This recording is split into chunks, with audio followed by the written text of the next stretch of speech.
Speaker sir, सबसे पहले मैं आपका धन्यवाद करना चाहता हूं कि आपने मुझे लोकसभा में रीइंस्टेट किया।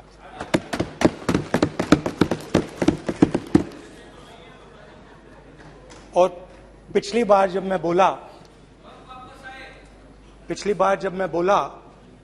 तो शायद मैंने आपको थोड़ा कष्ट भी पहुंचाया, क्योंकि मैंने इतनी जोरों से अदानी जी पे फोकस किया कि जो आपके सीनियर नेता हैं शायद उनको थोड़ा कष्ट हुआ। तो वो जो उनको कष्ट हुआ,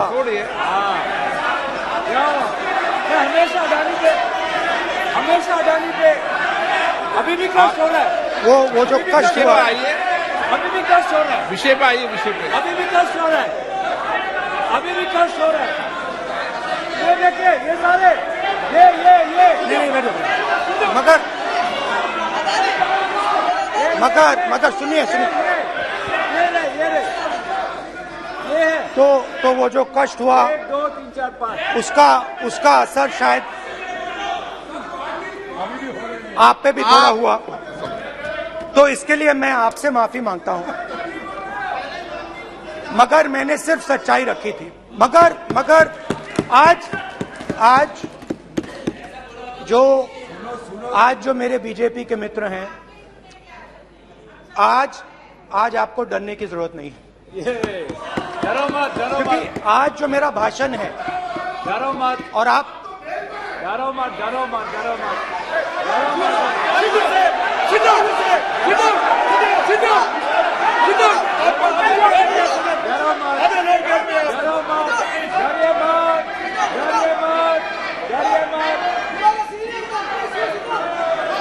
स्पीकर सर, अरे बैठे ब्रदर।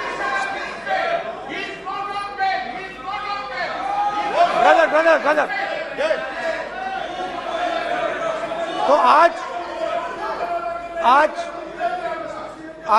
कोई घबराने की जरूरत नहीं है। आज मैं अपना भाषण, मेन जो भाषण है वो अदानी जी पे नहीं बोलने जा रहा हूं। आप छोड़िए, तो आप रिलैक्स कर सकते हैं, आप शांत रह सकते हैं, क्योंकि मेरा भाषण आज दूसरी डायरेक्शन में जा रहा है।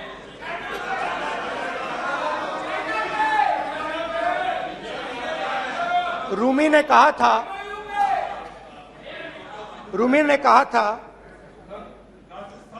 जो शब्द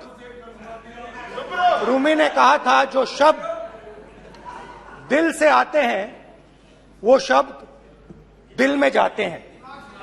तो आज मैं दिमाग से नहीं बोलना चाह रहा हूं, मैं दिल से बोलना चाह रहा हूं।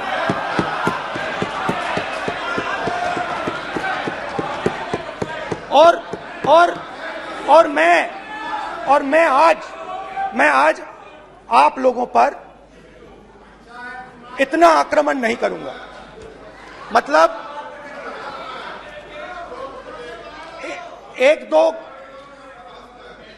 दो गोले जरूर मारूंगा, मगर इतना नहीं मारूंगा। तो आप रिलैक्स कर सकते हैं। डरिए मत।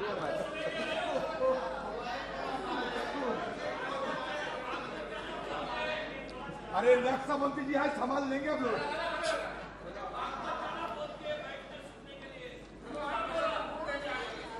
पिछले साल 130 दिन के लिए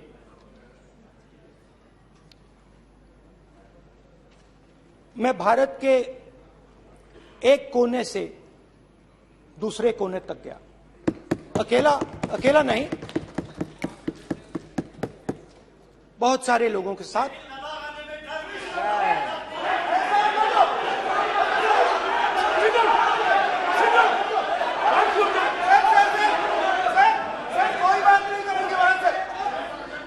सर, ये हमारा टाइम खत्म करने का साजिश है। प्रधानमंत्री बोलेंगे ऐसे ही हो गया सर, सारे समाज निकल जाए। समुद्र अधीर अधीर अधीर समुद्र के तट से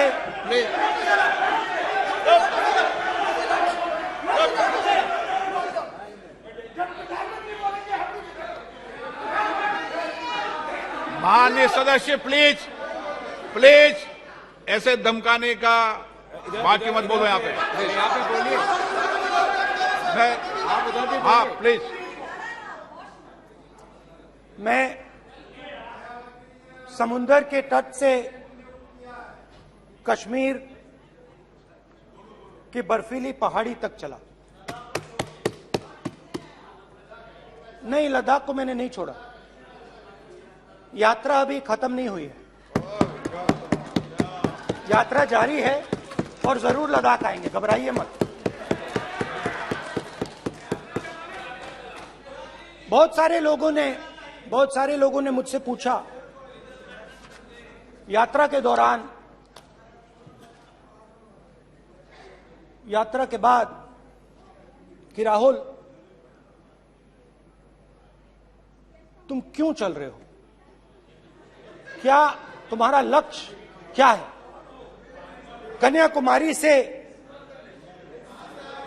कन्याकुमारी से कश्मीर तक क्यों जा रहे हो। और जब वो मुझसे पूछते थे, शुरुआत में मेरे मुंह से जवाब नहीं निकलता।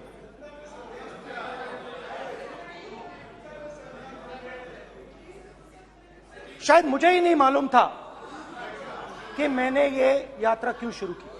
जब मैं कन्याकुमारी से शुरू हुआ, मैं सोच रहा था मैं हिंदुस्तान को देखना चाहता हूं, समझना चाहता हूं, लोगों के बीच में जाना चाहता हूं, मगर गहराई से मुझे मालूम नहीं था।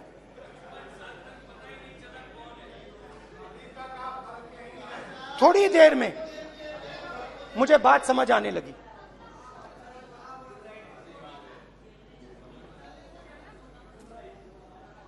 जिस चीज से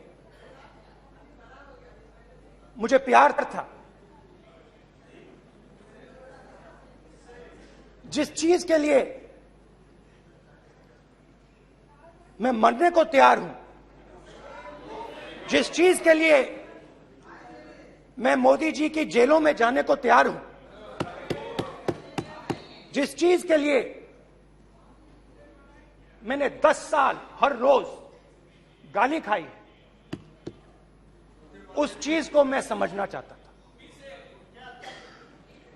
ये है क्या जिसने मेरे दिल को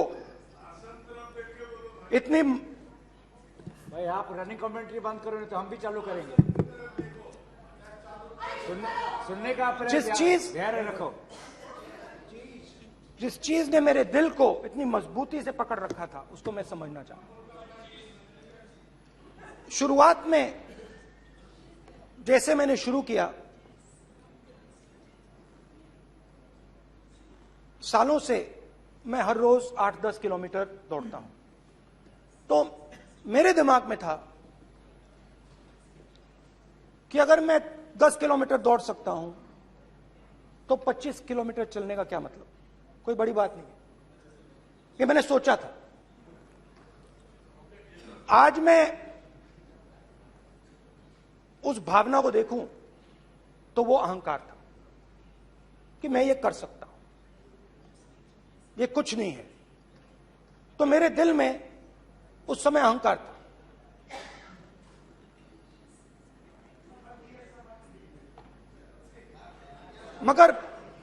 मगर भारत अहंकार को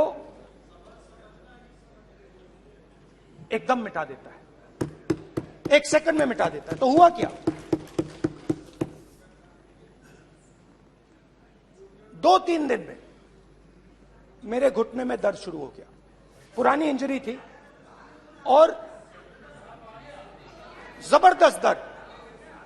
हर रोज मैं उठूं और मेरे घुटने में दर्द, हर कदम में दर्द। तो पहले 2-3 दिनों में जो अहंकार था, जो मतलब भेड़िया जो निकला था, वो चींटी बन गई एकदम। जो हिंदुस्तान को अहंकार से देखने निकला था, वो पूरा का पूरा अहंकार गायब हो गया।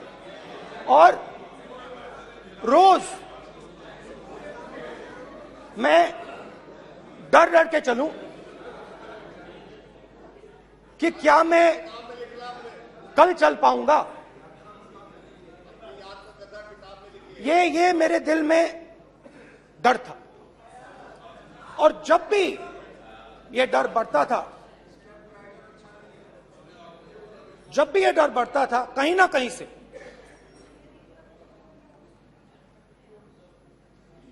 कोई ना कोई शक्ति मेरी मदद कर देती। एक दिन मैं सह नहीं पा रहा था, एक छोटी सी लड़की आती है, मुझे चिट्ठी दे देती।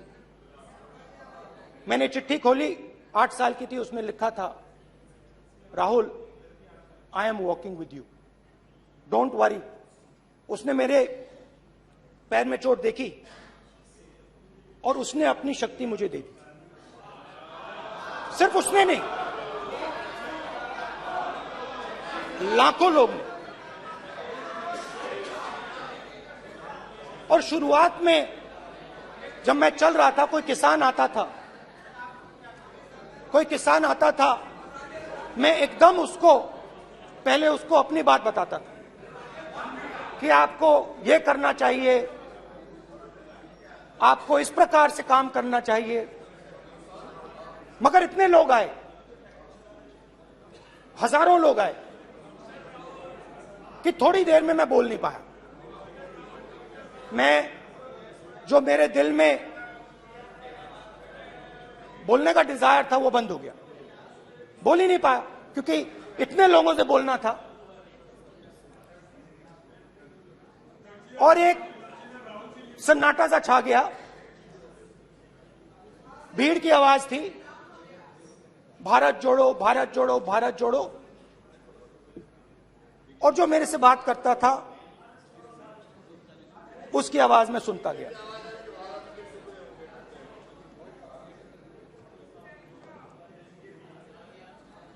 हर रोज सुबह 6 बजे से रात 7-8 बजे तक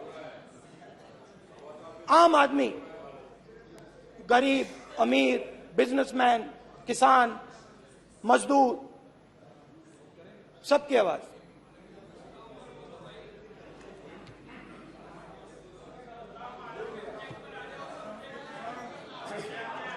आ रहा हूं। आप कल से रुके, अब थोड़ा और रुक लो, 5-10 मिनट रुक जाओ। तो ये चलता गया, मैं बात सुनता गया। और फिर मेरे पास एक किसान आया, और किसान ने हाथ में रुई पकड़ी हुई थी, और उसने मुझे कहा, अध्यक्ष महोदय, उसने मुझे कहा, मेरी आंख में देखकर उसने मुझे अपना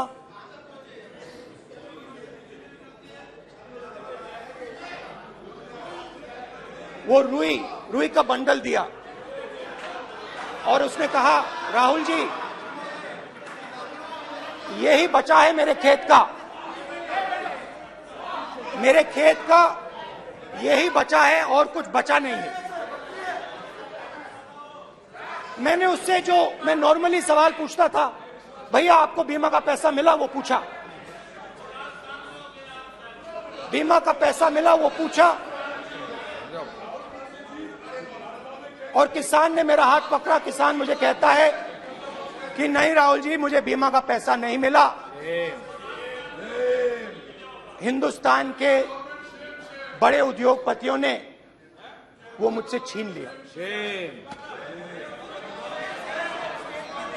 मगर इस बार बड़ी अजीब सी चीज हुई। जब मैंने किसान को देखा और वो मुझसे बोल रहा था, तो जो उसके दिल में दर्द था वो मेरे दिल में आया। जो उसके आंखों में शर्म थी जब वो अपनी बीवी से बात करता था, वो शर्म मेरी आंखों में आई। जब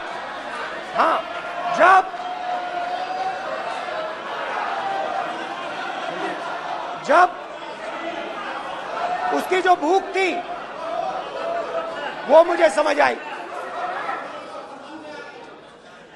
और उसके बाद यात्रा बिल्कुल बदल गई।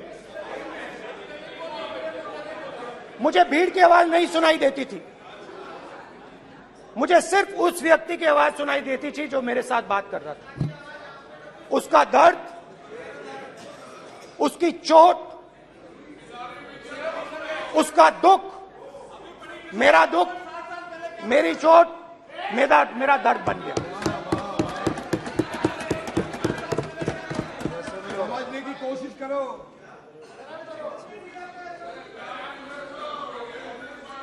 भाइयों और बहनों, लोग कहते हैं कि ये देश है, कोई कहता है ये अलग अलग भाषाएं हैं, कोई कहता है ये जमीन है, मिट्टी है, कोई कहता है ये धर्म है, ये सोना है, ये चांदी है। मगर भाइयों और बहनों, सच्चाई है कि ये देश एक आवाज है। ये देश सिर्फ एक आवाज है। ये देश, इस देश की लोगों की आवाज है। इस देश के लोगों का दर्द है, दुख है, कठिनाइयां हैं। और अगर हमें इस आवाज को सुनना है तो हमारे दिल में जो अहंकार है, हमारे जो डिजायर्स हैं, हमारे जो सपने हैं, उनको हमें परे करना पड़ेगा। जब हम अपने सपनों को परे करते हैं तब हमें हिंदुस्तान की आवाज सुनाई देती है, तब तक हिंदुस्तान की आवाज हमें नहीं सुनाई देती। अब आप कहोगे ये बात मैंने नॉन कॉन्फिडेंस मोशन में क्यों रखी? इसका क्या मतलब है कि भारत एक आवाज है, भारत लोगों का दुख है, भारत लोगों का कष्ट है, मुश्किलें हैं। क्योंकि भाइयों और बहनों,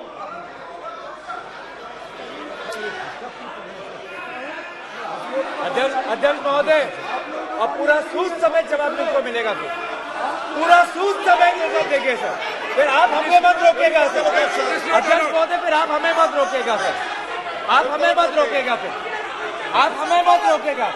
आप हमें मत रोकेगा। फिर आप हमको मत रोकेगा सर।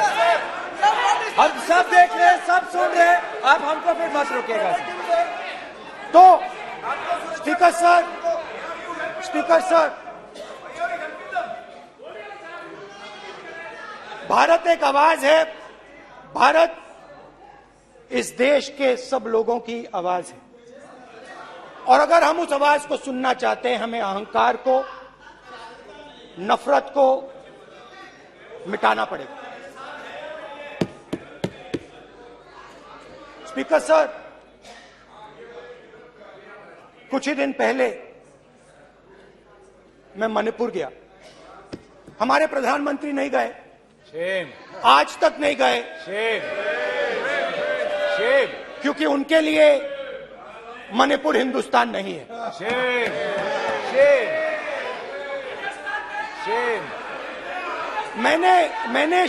मैंने मणिपुर शब्द प्रयोग किया, मगर आज की सच्चाई यह है कि मणिपुर नहीं बचा है। मणिपुर को आपने दो भाग में कर दिया है। मणिपुर को आपने बांट दिया है, तोड़ दिया है। मैं मणिपुर में रिलीफ कैंप्स में गया। रिलीफ कैंप में आज जा रहा हूं,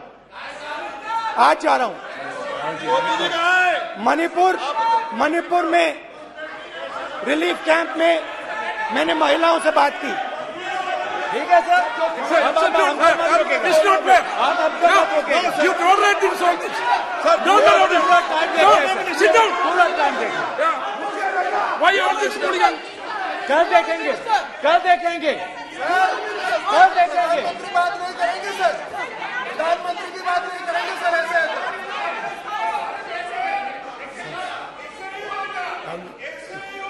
सूद समय मैं जवाब मणिपुर देने का गया और मणिपुर के कैंप्स में मैंने महिलाओं से बात की, बच्चों से बात की, जो हमारे प्रधानमंत्री जी ने आज तक नहीं किया। एक महिला मुझे कहती है, मैंने उनसे पूछा, बहन क्या हुआ आपके साथ? What's this? एक एक मंत्री बोल रहे हैं, कल आप बोले एक एक मंत्री खड़े होके बोल रहे हैं, एक एक मंत्री खड़े होके ऐसे कर रहे हैं, एक एक मंत्री खड़े होंगे तो पूरे सांसद खड़े होंगे यहाँ पे, पूरे सांसद खड़े होंगे यहाँ पे, बैठे नहीं है चुपचाप करने का, पूरे सब खड़े होंगे, पूरे सब खड़े होंगे। कल कांग्रेस पार्टी ने पूरा देश खड़ा होगा आपके खिलाफ, तो पूरा देश कल आपके खिलाफ खड़ा होगा। मैं बहुत सारी महिलाओं से बात किया, मगर मैं आपको दो उदाहरण देना चाहता हूं। एक महिला मुझे कहती है, मैंने कहा क्या हुआ तुम्हारे साथ? कहती है, मेरा छोटा सा बेटा, महिला का सम्मान करें प्लीज, ये सम्मान। एक ही बच्चा था मेरा, कोई शर्म कर लो गल एक ही बच्चा था मेरा, मेरे सामने, मेरे आंखों के सामने उसको गोली मारी है। मैं पूरी रात, आप सोचिए, आप अपने बेटों के बारे में सोचिए, मैं पूरी रात उसकी लाश के साथ लेटी रही। झूठ नहीं, झूठ आप बोलते हो, झूठ मैं नहीं बोलता हूं। मैं पूरी रात उसकी लाश के साथ लेटी रही और फिर मुझे डर लगा, मैंने अपना घर छोड़ दिया, जो भी मेरे पास था वो मैंने छोड़ दिया। मैंने उनसे पूछा, कुछ तो लाई होगी? कहती है, नहीं, सिर्फ मेरे जो कपड़े हैं ये मेरे पास हैं। और फिर इधर उधर ढूंढती है और एक फोटो निकालती है और मुझे कहती है, यही मेरे पास अब बची है।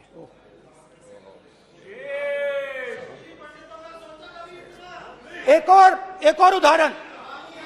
और उदाहरण,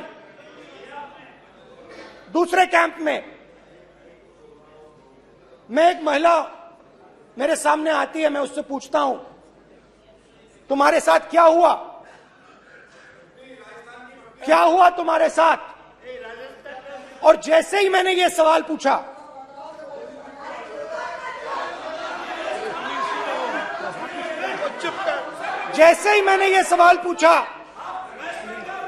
आप महिला का दर्द नहीं सुन सकते, महिला का दर्द नहीं सुन सकते, महिला का दर्द सुनने का आपका धैर्य नहीं है, महिला का दर्द नहीं सुन सकते, महिला का दर्द नहीं सुन सकते। जैसे ही मैंने उससे ये सवाल पूछा, बैठो, जैसे sir, please sir,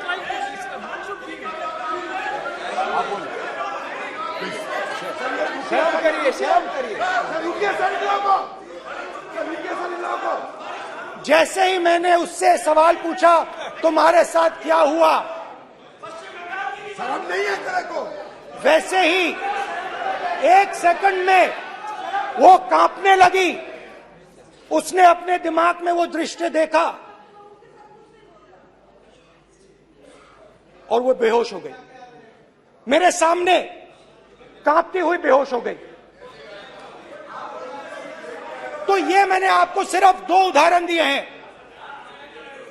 speaker sir, इन्होंने मणिपुर में हिंदुस्तान की हत्या की है, सिर्फ मणिपुर की नहीं, हिंदुस्तान की हत्या की है। इनकी राजनीति ने मणिपुर को नहीं, हिंदुस्तान को मणिपुर में मारा है। हिंदुस्तान को कत्ल किया है, हिंदुस्तान का मर्डर किया है मणिपुर में। जैसे मैंने भाषण के शुरुआत में बोला, भारत एक आवाज है, भारत हमारी जनता की आवाज है, दिल की आवाज है। उस आवाज की हत्या आपने मणिपुर में की। इसका मतलब भारत माता की हत्या आपने मणिपुर में की।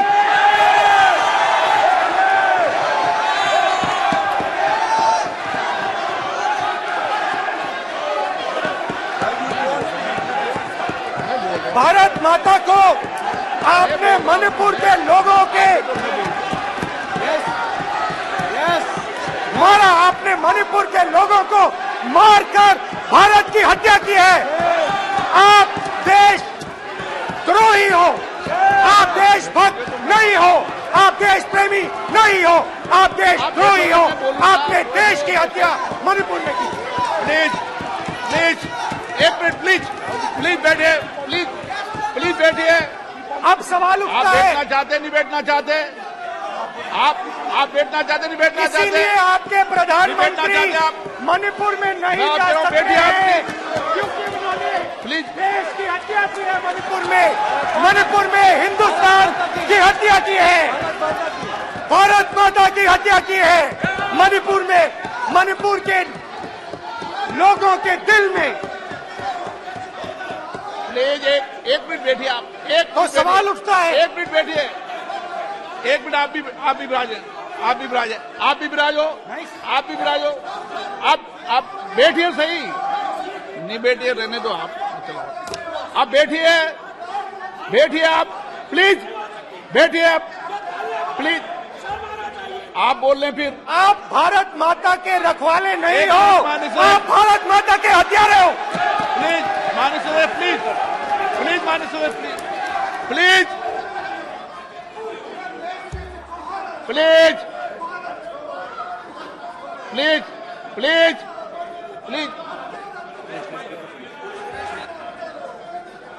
देखिए माननीय सदस्यगण, प्लीज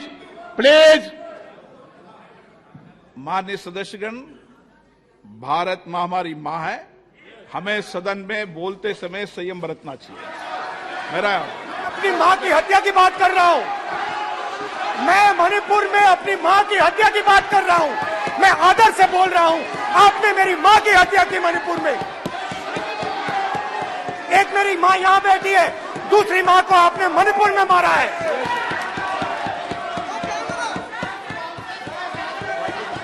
और हर रोज जब तक आप हिंसा को बंद नहीं करोगे, तब तक आप मेरी मां की हत्या कर रहे हो। हिंदुस्तान की सेना मणिपुर में एक दिन में शांति ला सकती है, हिंदुस्तान की सेना का आप प्रयोग नहीं कर रहे हो, क्योंकि आप हिंदुस्तान को मणिपुर में मारना चाहते हो।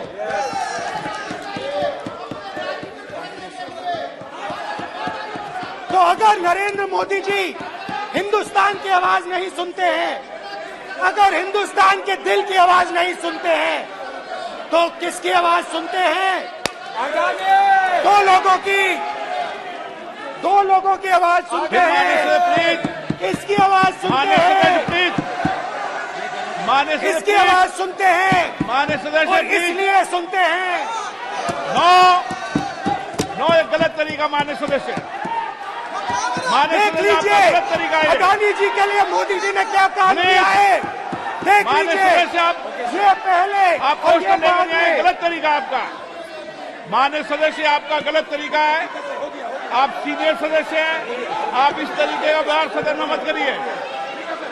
आप बात करिए, लेकिन इस तरीके से पोस्टर लाना ये उचित नहीं है किसी तरीके से। रावण दो लोगों की सुनता था, रावण दो लोगों की सुनता था, मेघनाथ और कुंभकर्ण। वैसे ही नरेंद्र मोदी दो लोगों की सुनते हैं, अमित शाह और अडानी। भाई और बहनों, लंका को हनुमान ने नहीं जलाया था, लंका को रावण के अहंकार ने जलाया था। प्लीज माननीय सदस्य, आप संयमित बोले। आप ये सदन है, आप तरीके से बोलिए माननीय राम सदस्य। ने रावण को नहीं मारा था, रावण के अहंकार ने रावण को मारा था। आप पूरे देश में केरोसिन फेंक रहे हो, पूरे देश में आप केरोसिन फेंक रहे हो। आपने मणिपुर में केरोसिन फेंकी और फिर चिंगारी लगा दी। अब आप हरियाणा में कर रहे हो, पूरे देश को आप जलाने में लगे हो। आप पूरे देश में भारत माता की हत्या कर रहे हो। धन्यवाद स्पीकर।